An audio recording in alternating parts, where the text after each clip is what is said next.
Hey, I'm Andy or Anders, And I'm in Gadigal Wangal country right now, and I am in so-called Oakland, California. and a plane is just flying over my head at this exact moment. So hopefully, don't hear too much of that. But yeah, we just came out of co-facilitating a 6 month course.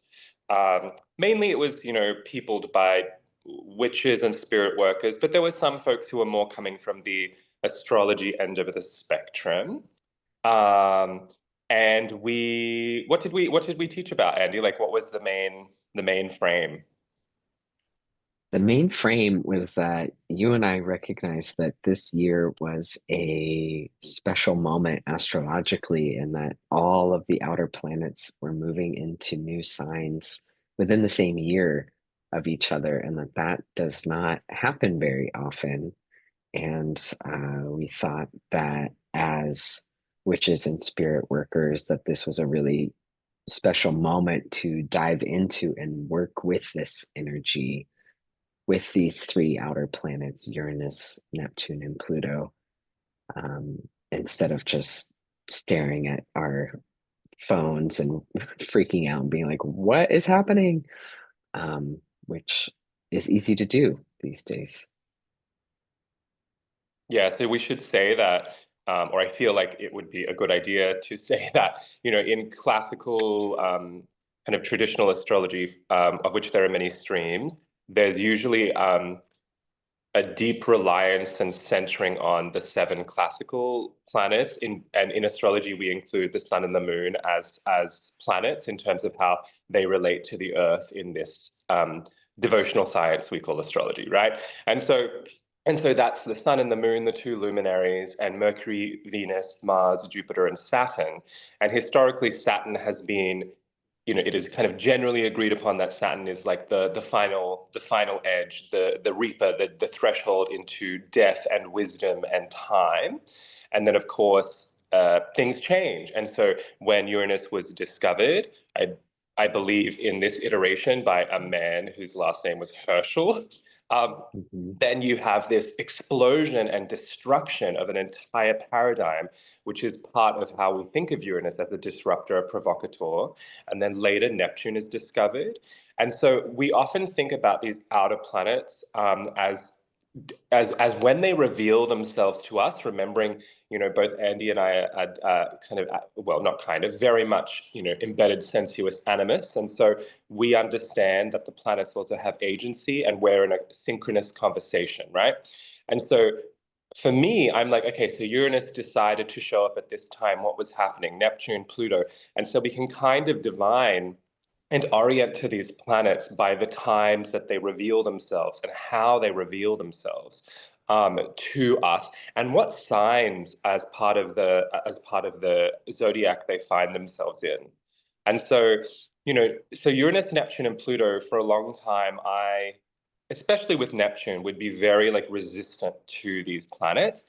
And I didn't really want to include them necessarily in my astrological practice, but I kept feeling more and more that there was deep relevance to them.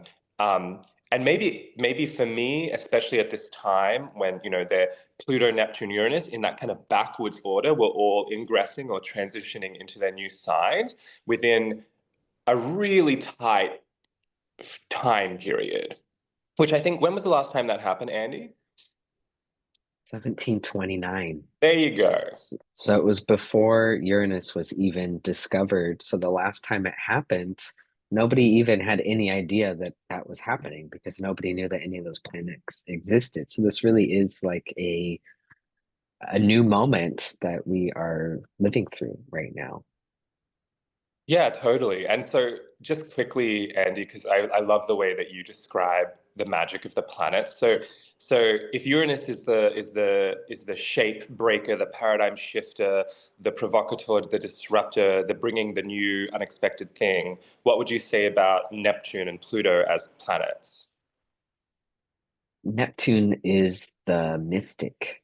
I think of Neptune as um, the connection, the desire and the urge to seek and and connect with something bigger than oneself, to um, transcend, or some people use the word escape, um, this plane of existence that we're on, the physical plane, and be in this spiritual realm.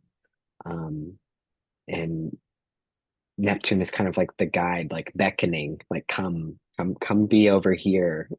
Um, so much more is possible in that realm. Um, and Pluto, for me, I always use the volcano analogy, in that it's like this deep-seated power that is sort of subterranean or hidden, and it comes to the surface and brings with it this, like, violent destruction and eruption, that can be quite chaotic and catastrophic in the moment. And then, like, when things calm down and cool down, there is this new fertile land to work with. So it's this um, birth and rebirth, death and destruction and regeneration process, um, which is quite powerful. And we haven't even gone through an entire Pluto cycle yet, since Pluto was discovered in the 1930s. So there's still a lot that we're learning about um, each of these outer planets, since they are relatively new to human understanding, given that we had thousands of years to learn and watch the other seven traditional planets, as you named. These three are still just like brand new compared to all of that wisdom that was accumulated. Yeah, I wonder if, again, centering the agency of the planets and centering the synchronization of our awareness with their awareness, um, in our solar system on this Earth. Like, I'm wondering if, like Uranus, Neptune, and Pluto, if they're really significant allies, initiators, accomplices for these times, for these last 300 years. And they describe rapid, in some cases, devastating change that we know from study of history, archaeology, folklore, myth, religion, geopolitics. There's never really been such rapid, successive upheaval and change. And a lot of this we can trace to the Industrial Revolution, to technological revolutions that come with that, with the kind of the quick after effects of climate crisis that begin to build due to colonization and imperialism and capitalism, all of these really quick shifts that happen very much kind of one after another in a chain, right? And Mm-hmm. again, climate scientists observe this too. So I'm thinking about Pluto revealing themselves to us in the 1930s, and then kind of what happens after that. Um, and so in this course, in the container of this course, we really we had two sessions per planet in the new sign. So we would meditate and trance with Pluto in Aquarius, and then the second session we would engage magical technique and process around how to work with that, to our advantage, to prosper. Like, magic is an art that allows us to gather our attention, to deepen through the web, to orient and to feel into what is, where is the life force? What is the power? How can I turn up in relationship with the life force and the power in ways that benefit us all? Often that's what I think magic is really doing. And Mm-hmm. so, and then so Neptune and Aries, which also Saturn was doing that too, interesting. And then we had at the kind of culmination of our course, Uranus in Gemini. And so you mentioned, all the modalities are there. And I was talking about in the course the other day, the significance of the current aspecting of all of these, including Mars, who had just moved as well, Mm-hmm. agitating everything. So, while Mercury is kind of trying to deal with itself, right? So we have Pluto in I think in the second degree at this point, or the third degree, but we have Pluto Uranus and Gemini, and then we have Saturn and Neptune conjunct to it, retrograding back towards Pisces, and then we have Mars having just gone into Libra, so opposing them. And we look at these times and we see just massive like truth revelation, but also huge world devastation and tension, where it just seems like everything that can go wrong does go wrong. Like I could name a few things, but actually I won't, because I think you could all just think for yourselves and imagine those into being. And I don't want to be shadow banned, but like there are so many things happening that we can go, that actually does absolutely describe the terrain.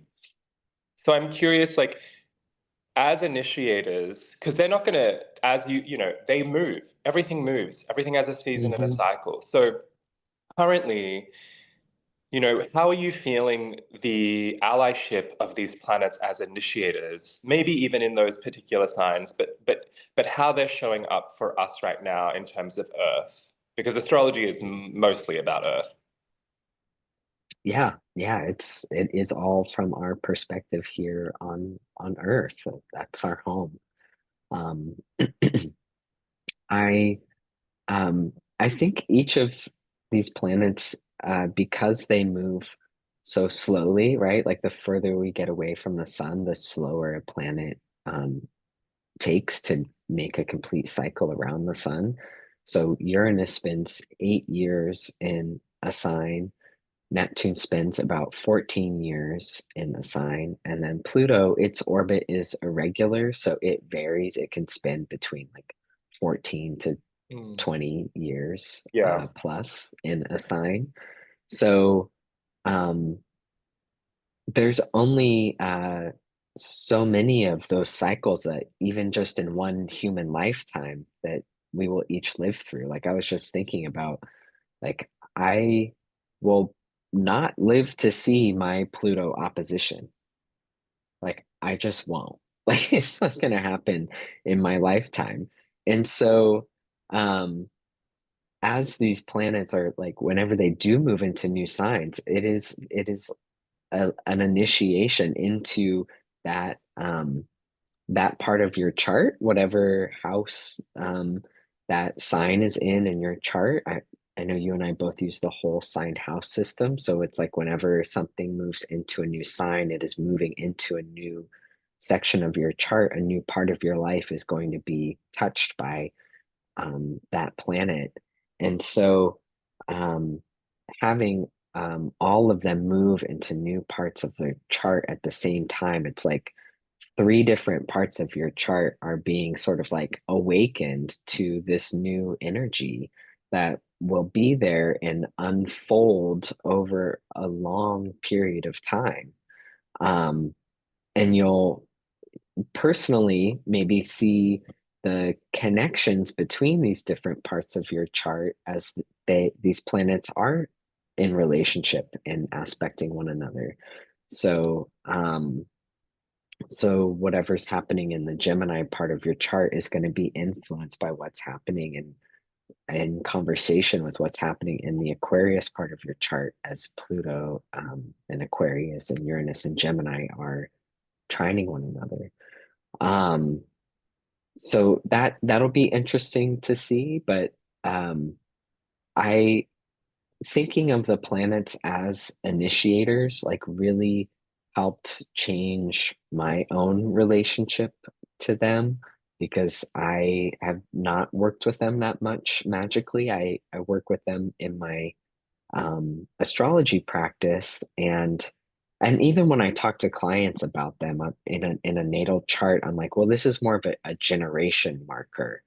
Um, like having Pluto in Scorpio is like that means you're a millennial. Like, um, and so it really does, these planets do speak to like categories of time that are really shaped. Like in retrospect, you can look back and see like, oh yes, that is what was going on during that period of time. And so to be at the beginning of this um like three new sort of eras that are unfolding all at once, a new Uranus era, a new Neptune era, and a new Pluto era.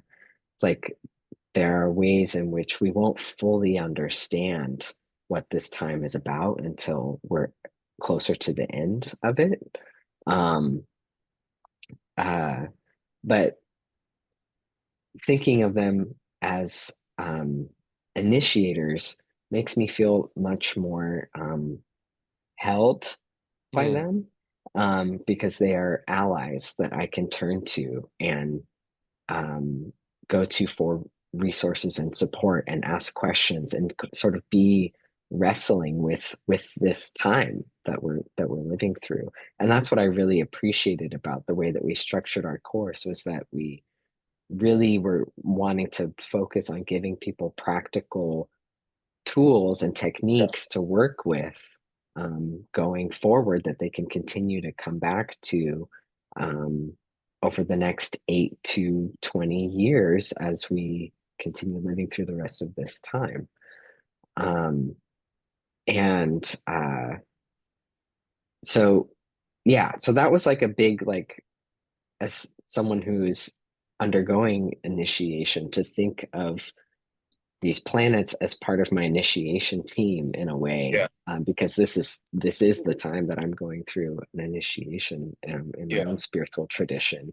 It's like, ah, okay, yeah, I like they're out there too. They're not just uh, doing things to us. Like they're there to be engaged with and approached and called in as allies and supports. Yeah, totally. Something you said made me think about how traditionally in astrology we understand that the zodiac signs live like are embedded within the landscape of our living being as and Mm. so too are what we consider to be the classical planets. And I had this kind of somatic kinesthetic image, often I have both those things kind of link, like vision, sensation, and like, yeah, vision and sensation.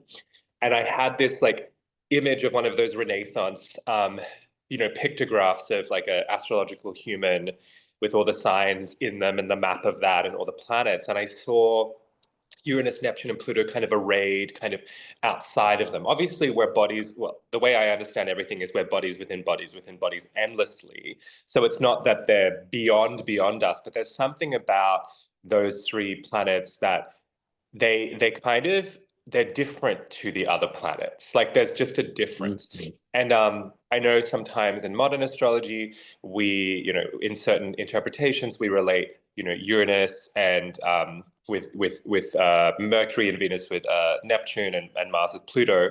Um, and so that can be an interesting kind of cousin relationship and help people form maybe stronger understandings of these planets. I'm thinking about that and how Uranus, Neptune, and Pluto are kind of also like the three weird sisters, like the three, like they come and they like gather around you and cackle and they, they're witches, And I'm not saying the other planets can't act in that way either, but there's this witchiness to those, to Uranus, Neptune, and Pluto. Um, and we were also discussing in our class, and none of this is original, but we were also discussing in our last class how, the convention and the tradition of naming these planets, Roman British Empire, the reason we call them these things, especially the classic planets, and then the tradition we carried on, Uranus, Neptune, Pluto, from Roman mythos, that we could also call these planets who are not those gods. We could also call them other names. And for me, as an animist, I'm more keen to hear from the planets.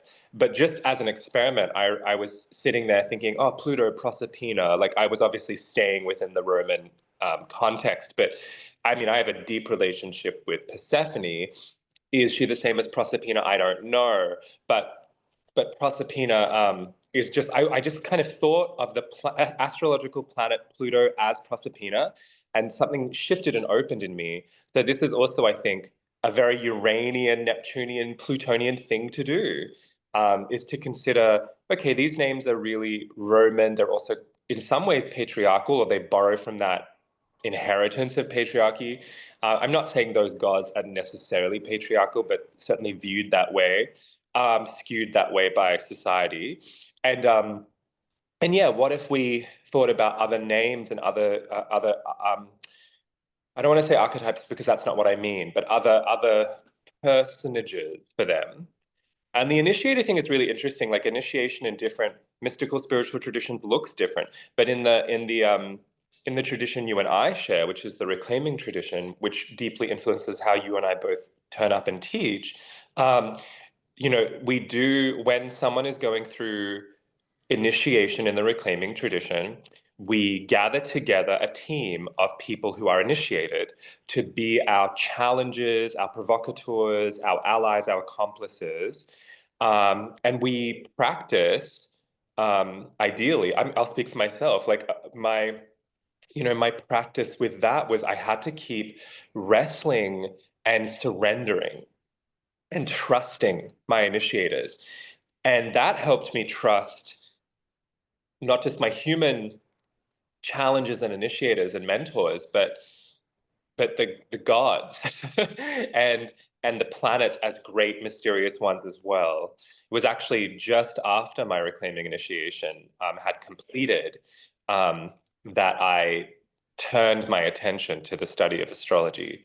So that's Mm. interesting. But yeah, now I'm really keen to go back to look at my chart of my initiation date because I'm like, ooh, wait, what was it? What was going on there? Like I've looked at my chart for some of my other initiations, but I'm like, oh, I haven't looked at the one for my reclaiming initiation. So I'm really curious about that. But yeah, Pluto, Neptune, and Uranus as agitators, as provocateurs, as mentors, as initiators. This is like such an empowering frame. And I don't just mean when I say that, I don't just mean, oh, I'm uplifted. I mean, oh, empowering, like deepening, focusing, enriching. Um, Hmm. and that can be challenging. Like when someone says, "Oh, I feel empowered," I always think, "Oh, you must be feeling challenged," you know. And so, like, these are the great ones who challenge us in really profound ways. And often, I think, Saturn. Let's move our attention to Saturn for a bit because Saturn is, in some ways, the great challenger that we hope and pray, or I hope and pray I will get to experience three Saturn returns in my life. Not everyone gets to experience even one, which is really fucking sad. But, they Hmm. happen every 28, 29 years, and so some people experience three before they die. And so Saturn is, this huge challenger that we feel in our society. And Saturn moves and shifts every 3 years. Like there's just this like profound way that Saturn teaches us about discipline, time, responsibility, and who we are becoming that I think is like a key. Like in some ways, Saturn is the guardian at the gates, who is the key to the mystery of these other planets. Like that's how I'm beginning to understand this. And these other planets also in some way filter through Saturn. This is all just my personal understanding, and gift themselves through Saturn. And I think it's really interesting that Saturn made that dance into Aries with Neptune. Hmm. Yeah, I think of Saturn. I It's just like a more traditional association that you don't hear about so much in modern times anymore because a lot of folks in the so-called West have moved away from an agrarian way of living, but Saturn was also associated with agriculture. Um, and the symbol for Saturn, which looks like an H with a cross at the top, was like a scythe. Yeah. Um, and so I think of Saturn as like you reap what you sow, Yes. is like the main lesson that comes through. And as someone who's been trying to grow some vegetables this year, I can see how it's like the time and diligence of like showing up and caring for this living thing does not always yield what you think or hope it might yield. And there's not really much you can do to go back in time to fix that. except like wait till the next year and try again. So it's like a different scale of time with Yeah. Saturn, that you spoke to because it moves the slowest of the traditional planets. Um, and so yeah, the outer planets being beyond Saturn are on like a totally different scale of Yeah. time that can be hard to grasp in our like especially nowadays with our attention span is like 30 seconds. Sure. So trying to think in terms of like outer planet time uh can be difficult because it is so big. And even just with Saturn, it is like much slower and longer than we're used to just in our, day to day. Yeah. Yeah, I feel like the what I've learned in the last, yeah, like 10 years of being with astrology in this kind of more focused way is that astrology is like a compass, like and it is so much about Earth, but it's also so much about orientation through space and time. And it's about observation, and it's also about grounded listening.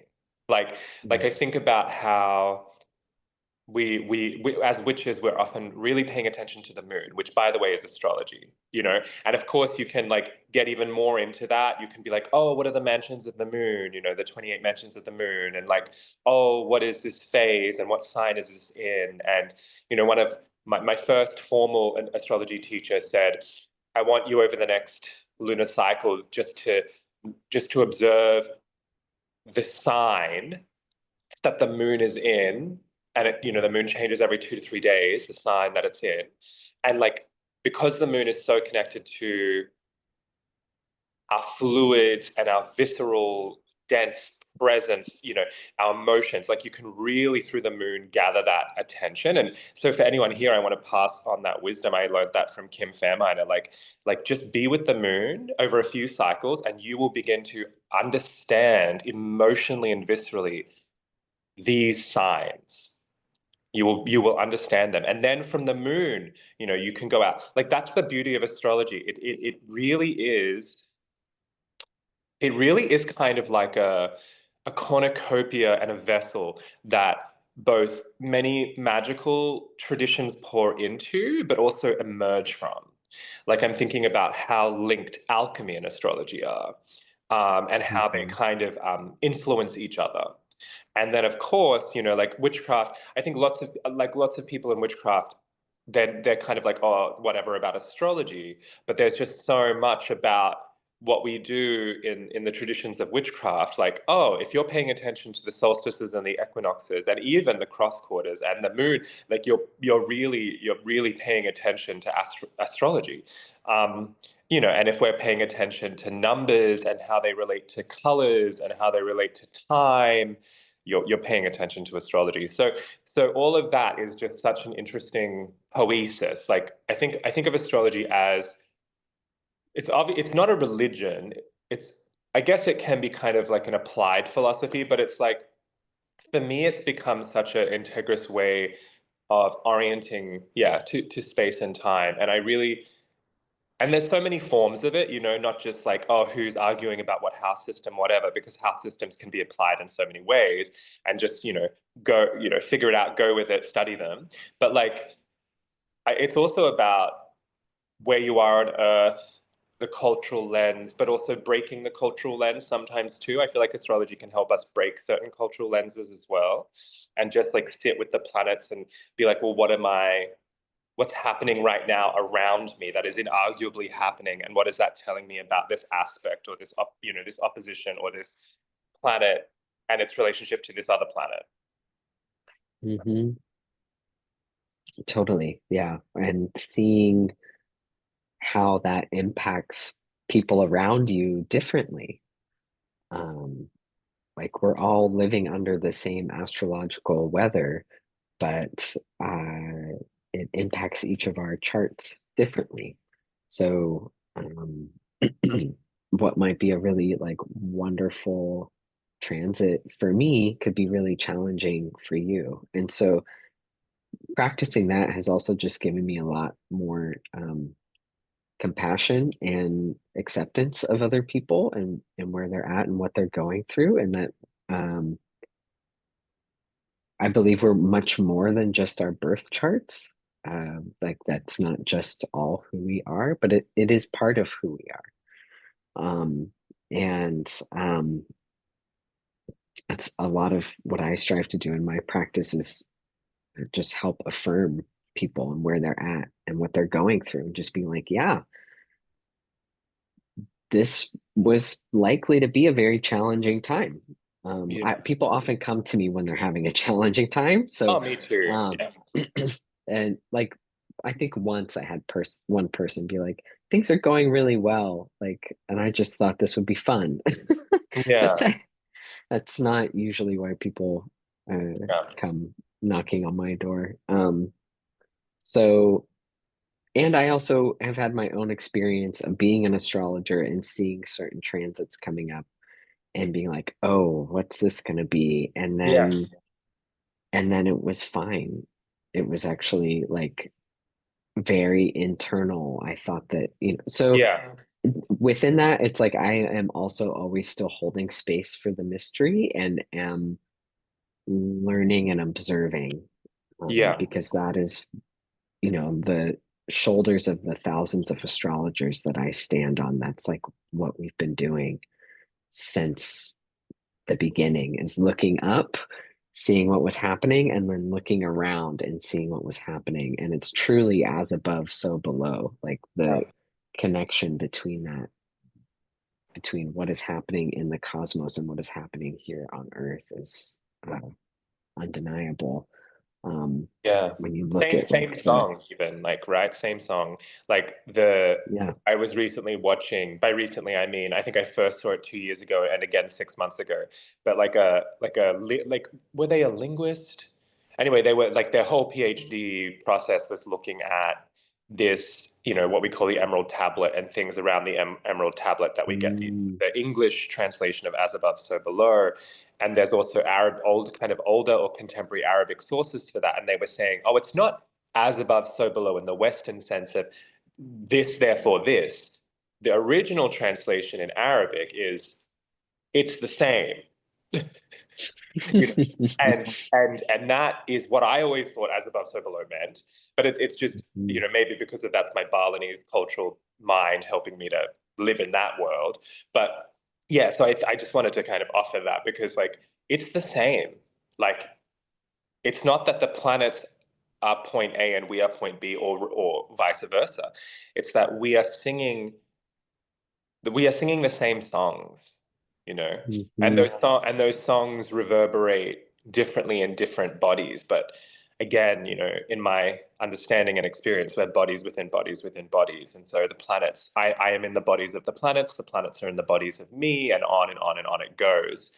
And you can take that in a demiurgic, just to get really nerdy, you can take that in a really Gnostic Christian demiurgic way, because there used to be these kind of occult sciences and traditions where you would try to escape the archons of the planets and they were holding you down in the cage of material flesh and you're trying to like transcend above them and rejoin the like the pneuma, the what do they call it, the paraclete, the oneness of God. But that's not, I mean, that's just not how I experience it. I think that can be a really interesting frame if you're able to also have one foot in divine imminence. Like, I mhm. think it can be interesting to look at these planets because people in the past in different cultures, and maybe today still in some cultures, they often, there's a cultural sense of feeling punished and condemned by the gods and the planets, and Mhm. fearing them. And look, that, like, fear is part of our biology, and it's sacred, it has a function. But I just think that it can be a bit more empowering, therefore challenging, therefore you'll have to change yourself to work with the planets, especially from a witch point of view, as allies, you know. And that's not to say I have any control over them. I don't. I don't really believe in control, Hmm. but I do experience agency between me and the planets. And you know, even in the Jyotish traditions, the Vedic traditions of astrology, there's this there's all of these remediations you can do with, you know, so-called negative aspects. You can, there's these rituals and prayers, and that makes me go, oh, that must be true in other forms of astrology too, you know, and that's what magic is all about. It's about turning, you know, piss into power, poison into power. And so it's like, okay, if the Vedic Jyotish astrologers are offering these remediations, you know, we too can as well. And it's like when I read tarot for people, I'm always going to say exactly what I see. So I'm not going to sugarcoat a thing. If like, I don't want to just sit there and telling people like lies. If I see something that looks quite negative, you know, and over 23 years of reading tarot for clients, it's pretty on point. Like, so I trust the cards and my relationship with them. But like, but it's like there are ways to avoid calamity, and there are also ways to like mitigate the effects. And there are states of consciousness you can adopt that when shit does hit the fan and you're in crisis can help you. Hmm. Yeah, agreed. And and that's why I'm so glad that we created this container for people at the beginning of at the very beginning of this initiatory period that we're all going to be living through. Yeah, With these outer planets dancing together through these new signs. Um, how empowering, as you said, to step into that consciously and with um, agency and reverence and awe for these great beings. totally. Um, to say, I see your power, and this is my power, and um, how can I work?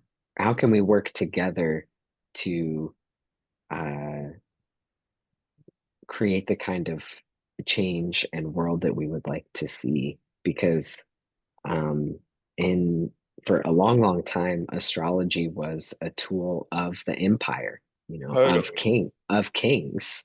They Yes. understood what was going on, and we are living in a very special, I and unique moment now in that it is like so widely available Yes. and practiced by so many people. And I think it's not a coincidence that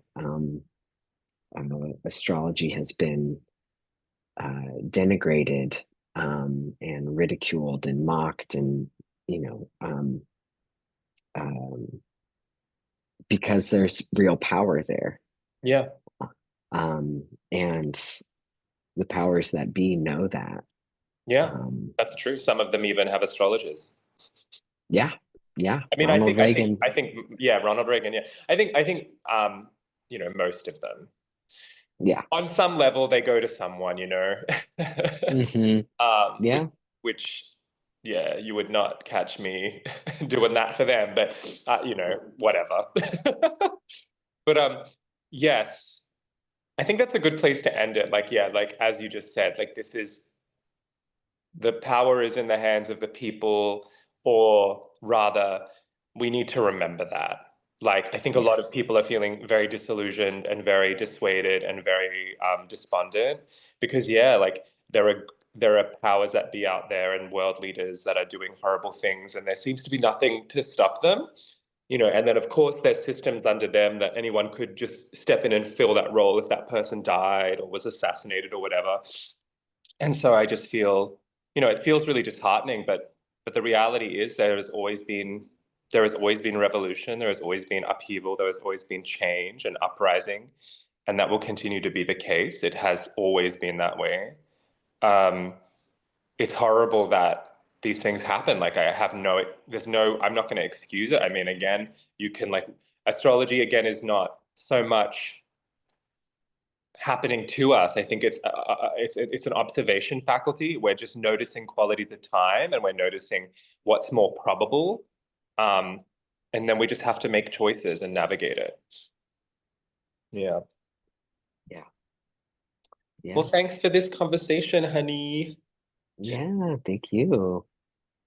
Okay, lovelies, we hope you enjoyed that. And yeah, have lovely days and nights. Mwah! Bye.